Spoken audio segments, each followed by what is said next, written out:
Gurbaa jireenya isaa keessatti yeroo hunda gammachuun jiraatu tokkotu ture.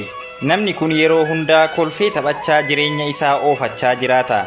Hojiin isaa listiroo yookiin kophee qulqulleessuu yoo ta'u uumamaan gammachuu addaa nama qabudha. Guyyaa tokko namichi sooressi ollaa isaa jiraatu tokko gurbaa miskiina kophee qulqulleessu kana maaltu akka yeroo hunda isa gammachiisu gaafatuuf jecha kara isaatti dhufee akkana jedheeni. Obboleessa kiyya ani yeroo baay'een si xiinxala. Maaliif yoo jette yeroo hunda fuula keerraa gammachuutu natti mul'ata. Zabana gammachuurra gadadoon baay'atutti maaliif yeroo hunda akka miirri kee booharutu gaafii natti ta'e. Qabeenya bal'aa nama gammachiisa jedhamus hin qabdu. Iccitii gammachuu kee osoo na barsiistee fedhan qaba jechuun gaafate jedhama. Gurbichis akkana jechuun itti himuu jalqabe. Ani argadhus dhabus quufus beela'us gammadeen jiraadha. Sababaan jalqaba irratti uumamni Rabbiin uume gosa hedduudha. Uumama kanneen keessaa carraa nama ta'uu argachuun koo isa duraati. Lammaffaa irrattis namuma ta'ee gariin kan jireenya isaa guutuu dhibee wajjin taaggaluudha. Qabeenyi isaas isa wal'aanuu kan hin dandeenye. Ammas kanneen qaamni isaanii hir'uu ta'an harka miila ijaa fi gurra kan hin qabne.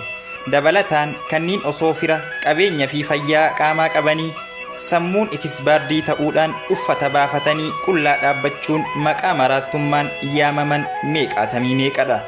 Ani garuu rabbiin kiyya haa galatu fayyaa qaamaa fi qalbiis nan qaba.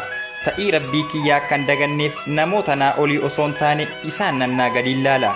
Kanaafan argadhus ta'ee dhabus jireenya koo gammachuun dabarsa jedheen jedhama.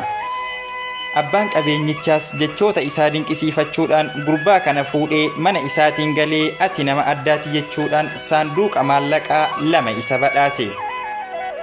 Mucichis maallaqa isaa fudhachuudhaan kara mana isaatti fuula achi deeffate.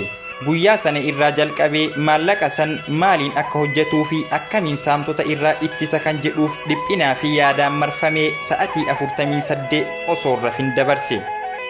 Barii guyyaa sadaffaa irratti tapha qoosaa isaa fi kolfa isaa duraanii yoo yaadatu rakkinni koo har'aa maallaqa kana jechuudhaan murteessee saanduqa lamaanuu fuudhee deemee hulaa sooressa ollaa isaa sana dhadhahuudhaan maallaqa kee fudhuutii gammachuu koonaaf deebisi jechuun maallaqa isaa kennee fi gammachuu isaa deeffate. Seenaan dubbise keessaa tanan dinqisiifadhe. Hedduun keenya maaltu isin gammachiisa osoo jedhamee jalqaba irratti maallaqa akka ta'e amanna. Garuu dabree maallaqni gammachuu duraan qabnu nu harkaa fuuchuu danda'a.